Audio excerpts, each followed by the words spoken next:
কবিতাৰ শিৰোনাম সময়। কি ঘটিছে অসমত? চৌদিশে হত্যা লুণ্ঠন, বিভীষিকা বিভেদন, চৌদিশে লাগে মাথো ভেদাভেদ।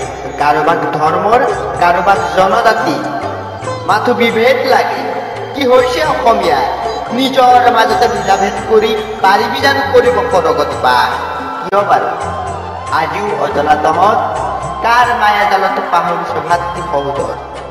কিয় বাৰু দেখিছ ভাতৃ হত্যাৰ কলা সপোনবোৰ?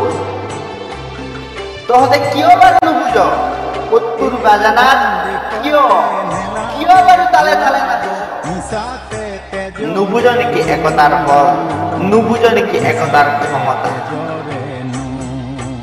আচলতে তহঁতে বুজিও নুবুজ কতটোৱে তহঁতৰ চকুত পিন্ধালে বিভেদৰ ৰঙীন চশমা।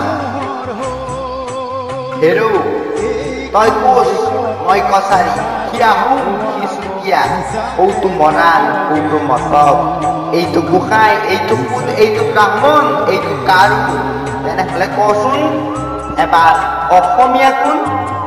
কিয় বাৰু বাৰে প্ৰতি প্ৰান্তৰ বিভেদন আকৌ চিঞৰি থাক অসমীয়া জাতিটো ৰক্ষা কৰ, অসমীয়া ভাষাটো ৰক্ষা কৰ? পাৰিবি জানো চকুত বিভেদৰ ৰঙীন চশমা, বুকুত বিভেদৰ দাবানল আৰু মনত বিভেদৰ বিষ লৈ পাৰিবি জানো কৰিব ৰক্ষা জাতি মাতৃ?